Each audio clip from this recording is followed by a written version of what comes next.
अपने अंदर के बच्चे को ज़िंदा रखिए, क्योंकि वो कभी भी ये नहीं देखता इससे मेरा फ़ायदा होगा, या उसको अच्छी लगती है चीज़ और वो करता है। कई ऐसे एक्सरसाइजेज़ है जो आपको हेल्प करती है कंसंट्रेशन के लिए।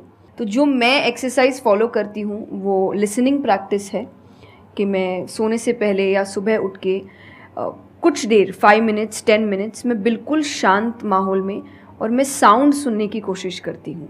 और ऐसा माना जाता है कि जिस दिन आपको 5 से ज़्यादा साउंड सुनने लग जाएं, और 5 का मतलब हुआ कि ऐसा नहीं कि आपके घर में टीवी और मिक्सी और सब चल रहा है तो आप कहे कि अरे भाई 5 साउंड सुनाई दे दिए, नहीं। जब शांति हो तो वो एक बहुत अच्छी प्रैक्टिस है जो आपके दिमाग को हेल्प करती है किसी एक चीज़ पर ध्यान लगाने के लिए।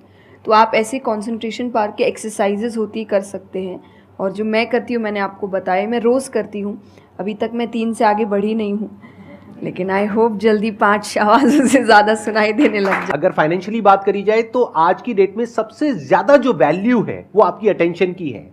जितनी भी कंपनीज हैं उनके लिए सबसे इंपॉर्टेंट है आपकी अटेंशन। स्पोर्ट्स से आपकी कंसंट्रेशन पावर बढ़ती है। उसके अलावा जैसे इन्होंने बताया लिसनिंग, मेरे हिसाब से, और आई थिंक मेरे क्या पूरी दुनिया के हिसाब से, जो भी स्पिरिचुअलिटी को ठीक से समझता है ये यंग एज प्रोसेस ही है। जैसे अगर आप रिलीजियस वे में भी सुने तो भगवान को हम कुछ भी चढ़ाते हैं वो फ्रेश होता है, प्रसाद है, फूल है, कुछ भी 1 दिन 2 दिन पहले नहीं होता। तुम खुद इतने पुराने होके क्यों फिर अपने आप को चढ़ाते हैं? जब आप रिजिड हो चुके हैं, जब आपको आगे कुछ काम खास करना नहीं है, आप रिटायर हो चुके हैं, तब आप उस स्पिरिचुअलिटी का करेंगे क्या? आपकी लाइफ में कोई चैलेंजेस होंगे ही नहीं जब सामना करने के लिए। आध्यात्म का मतलब कभी भी नहीं होता सब कुछ छोड़ देना, सबके बीच रहना है, पर इस तरीके से रहना है कि वो आप पर हावी ना हो। हर चीज़, यही आध्यात्म है, यही स्पिरिचुअलिटी है, कि बाहर की चीज़ें यहाँ ट्रबल ना कर सके, बस इतना ही करना है। खुद को पहचानो कि तुम क्या हो। स्पिरिचुअलिटी 2 तरीके की हो गई। एक वो जो आपको भटका रही है, यानी कि वो लोग जो खुद अच्छे से नहीं समझ पाए स्क्रिप्चर्स को, वो आपको क्या कहेंगे कि सब कुछ छोड़ दो। और दूसरे वो जो एक्चुअल में समझ गए हैं कि क्या बात करी जा रही है, तो वो आपको क्या कहेंगे कि जो भी कर रहे हो उसको करो, अच्छे से करो, पूरे ध्यान से करो, पूरी ईमानदारी से करो, उसमें कोई कमी मत छोड़ो, क्योंकि यही आपको हेल्प करेगी लाइफ में आगे कुछ भी करने के लिए। अगर आज आप अपने काम को ढंग से नहीं कर पा रहे तो कल अगर स्पिरिचुअलिटी में आपको कोई इंक्वायरी करनी है, स्क्रिप्चर्स को समझना है, क्या वो आप ईमानदारी से कर पाओगे? आप अगर अपना काम ठीक से कर रहे हैं, आपके इंटेंशंस अच्छे हैं, आप ऑनेस्ट हैं, आप पेशेंस रख रहे हैं, आप स्पिरिचुअल हैं। तो इसीलिए आपको बस अपना काम, जो उन्होंने सही कहा, एकदम ठीक से ईमानदारी से करना है। क्योंकि अगर यहाँ ईमानदार नहीं, क्योंकि जो आपका काम है, तो फिर कहीं और तो ईमानदारी की फिर बात ही क्या कर सकते हैं हम। दोस्ती बहुत बहुत ज़रूरी होती है, और फ्रेंड्स को आइडेंटिफाई कैसे करें, या वही जो क्वालिटीज़ है वो खुद में भी कैसे लाए। तो सबसे पहली क्वालिटी यही है कि हम जो सिर्फ सैटरडे संडे जिन दोस्तों से पार्टी करने के लिए मिल रहे हैं वो आपके दोस्त नहीं होते हैं। वो आप बस एंटरटेनमेंट के लिए, आपको मस्ती करना है, मज़ा करना है तो आप मिल रहे हो। लेकिन एक्चुअल जो आपके दोस्त होते हैं ना, वो आपको भी सिखाते हैं, आप उनको भी सिखाते हैं, वो आपके साथ ग्रो करते हैं। ज़रूरी नहीं है आपको अपने दोस्तों से हर एक इंटरवल में मिलना है तभी आपकी दोस्ती कायम रह सकती है। क्योंकि अब लोग आगे बढ़ रहे हैं, बिजी हो रहे हैं, काम कर रहे हैं, दूसरे शहरों में पढ़ने जा रहे हैं। अगर आपकी दोस्ती सिर्फ मिलने मिलाने से और मस्ती करने से, तो वो दोस्ती नहीं है। तो ये सबसे पहली चीज़ है कि जो आपको, आपके सिचुएशन को समझे, वाइस वर्सा आप उसके सिचुएशन को समझिए कि दोस्ती है पर ज़िंदगी भी है, काम भी है, मेहनत भी है, परिवार भी है। सबसे बड़ी तपस्या, सबसे बड़ा तप मैं कहती हूँ गृहस्थ जीवन ही है। आजकल जो एक ट्रेंड बन चुका है कि फ्रेंड्स सपोर्टिव होने चाहिए, तो सपोर्टिव का मतलब ये नहीं कि तुम गलत भी करो, तो जो कर्ण और दुर्योधन की दोस्ती थी कि नहीं भाई पाप भी कर, मार, गलत कर, मैं तो साथ खड़ा हूँ, ये दोस्त नहीं होते। बहुत बड़ा पॉइंट बोला है इन्होंने। ये दोस्त नहीं होते हैं। दोस्त आपको आपके पास खड़े रहेंगे सपोर्ट में, लेकिन ये हर वक्त बताएंगे कि तुम गलत हो, तुम गलत कर रहे हो, इसकी सजा मिलेगी। तो ये सच्चे दोस्त होते हैं। तो आप या तो कहते हैं ना कि कृष्ण जैसे दोस्त बनो, खुद ही बनो। बात यहीं आती है, कृष्ण जैसे ढूंढने से पहले कृष्ण जैसे दोस्त बनो। सबसे बड़ा दोस्त का आई थिंक क्वालिटी यही है, जो सपोर्टिव है लेकिन गलत चीज़ों में नहीं है, वो हर वक्त सही के लिए आपके पास खड़े हैं। और तीसरा जो मैं सबसे अच्छा कहती हूँ कि आपकी और उनकी मेंटालिटी मैच होनी चाहिए। आपको ये समझना है कि अगर मेंटालिटी एक नहीं होगी तो भले ही आप अपने पेरेंट्स को कितना ही कह ले कि हम कुछ नहीं करेंगे, अरे हम तो सिर्फ घूम रहे हैं, अरे हम वैसा कुछ नहीं करेंगे, करोगे, एक ना एक दिन ज़रूर करोगे, क्योंकि ये ह्यूमन नेचर है। आप जिसके साथ ज़्यादा समय बिताते हो, धीरे धीरे उसकी क्वालिटीज़ कुछ आपके अंदर आती है।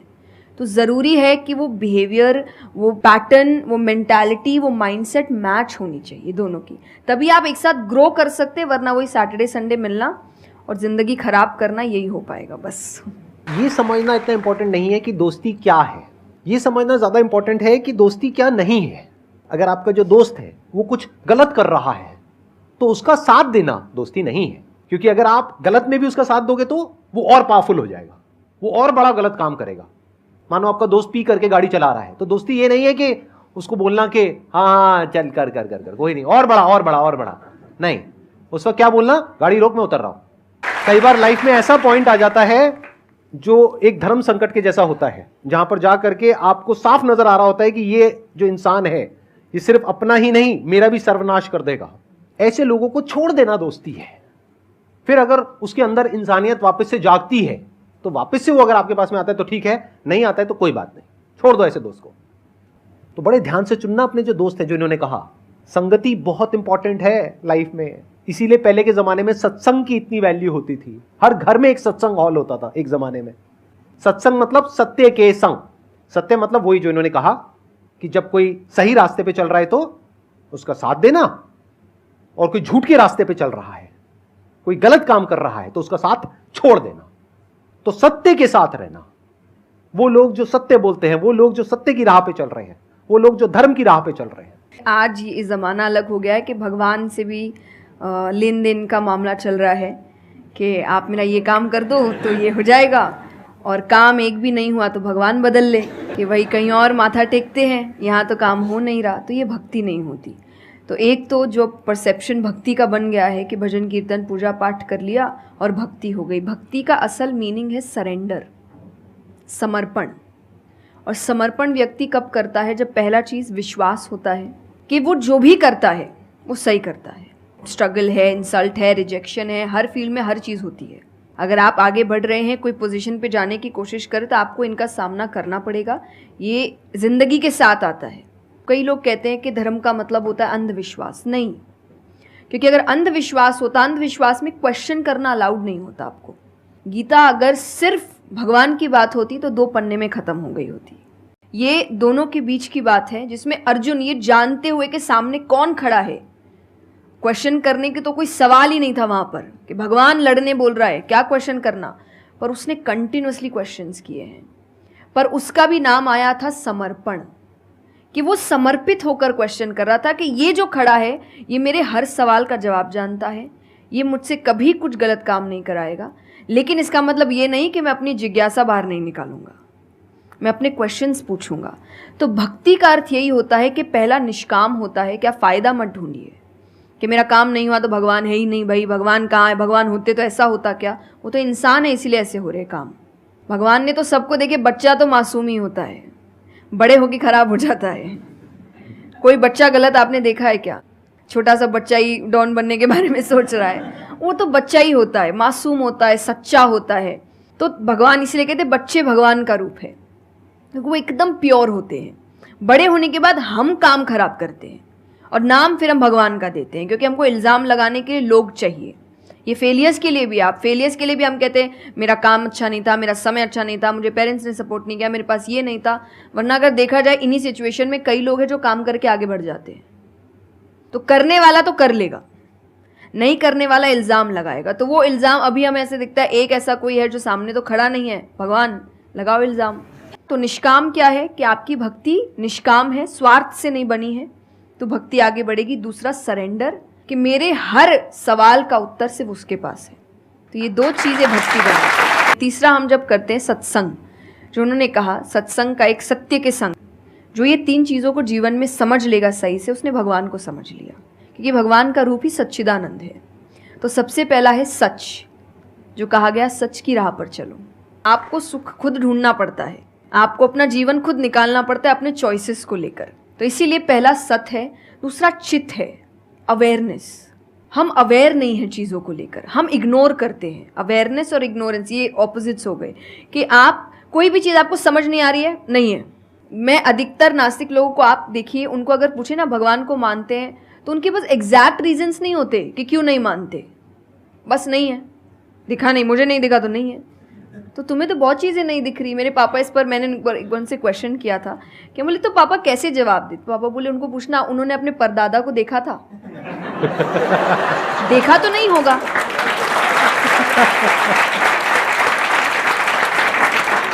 सुना है, दादा से सुना है, पापा से सुना है कि थे, मैंने तो नहीं देखा, तो मैं बोल दूं वो थे ही नहीं। कुछ तो सच्चाई होगी, उसको ढूंढने की कोशिश करो। भगवान मानने की चीज है, जानने की नहीं। जानना क्या होता है? पहले इस्तेमाल करें फिर विश्वास करें। कि पहले देखेंगे है कि नहीं है फिर बताएंगे, तो वो तो भगवान है, वो कहेंगे देख मैं भी घुमाता हूं। वो भगवान है भाई। उनको अगर आप बोलोगे कि मेरे सामने आ, मुझे दिखा तू है कि नहीं, तो बोलेंगे घूम, नहीं दिखाता, कभी नहीं हुई, नहीं जा। तो भगवान मानने की चीज है, मानो वो अपने आप जना देंगे वो कहाँ है। तो भगवान के लिए माना गया कि पहले आपको मानना पड़ता है, दैट इज सरेंडर, कि मैं मानता हूं, मैं इसीलिए पढ़ रहा हूं। अधिकतर लोग अभी पढ़ क्यों रहे हैं, जान क्यों रहे हैं? गलत साबित करने के लिए। और दुनिया के लिए भी आप किसी भी चीज को जानने की कोशिश करो तो सिर्फ एक खाली दिमाग से जानने की कोशिश करो, अपने दिमाग से नहीं कि मुझे गलत साबित करना इसीलिए पढ़ता हूं चलो। तो फिर आपका दिमाग सीधा उस गलत बात पे ही जाएगा कि देखो मैंने तो बोला ही था गलत है। और उसके आसपास कितनी अच्छी बातें लिखी होगी आप देखेंगे नहीं, पर आपको जो बस साबित करना है, आप उस लोग सुनते भी आजकल इसीलिए हैं। मैं कथा में एक बात कहती कि बस आजकल कथा ही बची है सुनने वाली चीज़, वरना आप कहीं भी दो लोगों को देखिए वो बोलेगा मैं बोलता हूँ, नहीं मैं बोलता हूँ, नहीं मैं बोलता हूँ। दुख देखिए किसी के, प्रॉब्लम्स को एक बोलता है अरे मेरी जिंदगी अच्छी नहीं चल रही, अरे मेरी उससे भी खराब है। आप किसी से मदद भी कहाँ मांगेंगे कि वो एक दुख सुनाओ वो 4 सुनाता है, तो क्या ही मदद मांगे कि तो मेरे से दुखी है, तो मेरे से और 500 रुपये रख भाई। ये तो इतना, तो लोग हर वक्त कोई सुनना नहीं चाह रहा, और सुन भी रहे हैं तो इसीलिए कि ताकि बस मैं बोल सकूं, कि ये खत्म करे बस जल्दी से, ये चुप हो ताकि मैं बोलूं। तो ये बंद करिए। भगवान ने अर्जुन की पहले पूरी बात सुनी थी, एक बार भी बीच में इंटरप्ट नहीं किया, उसकी पूरी बात सुनी। क्यों? तभी वो आंसर ठीक से कर पाएंगे। अगर आप बीच में हर चीज़ में इंटरप्ट करेंगे, लोगों के ओपिनियंस में इंटरप्ट करेंगे, तो आप उनकी बात को नहीं समझ पाएंगे। जितना सुनेंगे उतना सीखेंगे, क्योंकि बोलोगे तो वही जो आता है, पर सुनोगे तो कई बार ऐसी चीज़ें पता चलेगी जो नहीं पता, जो नहीं आता है। तो सत्संग यही है। आनंद का मतलब एक्चुअली परमानेंट हैप्पीनेस होता है, जो आपको भगवान के साथ ही मिलता है, कि आपको किसी की ज़रूरत नहीं है, बाकी सब कुछ टेम्पररी है। और टेम्पररी खुशियों के लिए भगवान ने अर्जुन को लड़ने के लिए इसलिए नहीं बोला था कि तेरे को राज्य मिल जाएगा, खुशी मिलेगी, पैसा मिल जाएगा, नहीं। एक परमानेंट हैप्पीनेस थी कि मैंने अपना काम अच्छे से किया, उसके लिए लड़ो। तो जो भी काम कर रहे हो परमानेंट क्या है उसमें वो देखो, और ये आपकी सक्सेस पे भी काम आता है। पहली चीज़, जब दुख आ रहा है तो डिप्रेशन में मत जाओ, क्योंकि आप जानते हो ये भी परमानेंट नहीं है, टेम्पररी है, कल फिर ठीक हो जाएगा। खुशी आ रही है तो घमंड मत करो, ये भी निकल जाएगा, ये पोजीशन भी ज़्यादा समय तक रहेगी नहीं, तो उसको रखने के लिए काम करते रहो। तो भगवान हर चीज़ में कहते बैलेंस्ड रहो, और परमानेंट वो है उसके पीछे भागो। तो आप अपने आप ही जो दिखावे की दुनिया है, करते हम सब है और सब कुछ करना चाहिए लाइफ में, सब एंजॉय करिए, पर अगर उसको जानते हुए करोगे कि परमानेंट नहीं है, तो जैसा मैंने कहा वो यहाँ जाएगा नहीं। जैसे एक पक्षी है, आप पेड़ पे उसको बैठा दो और फिर जिस ब्रांच पे वो बैठी उसको काटने लगो, और जब तक ब्रांच नहीं गिरेगा वो नहीं हटेगी, क्योंकि उसको ब्रांच पे भरोसा है ही नहीं। उसको पता ये रहेगा ना, उसको अपने पंखों पे है कि वो जैसे ही गिरेगा मैं उड़ जाऊंगी।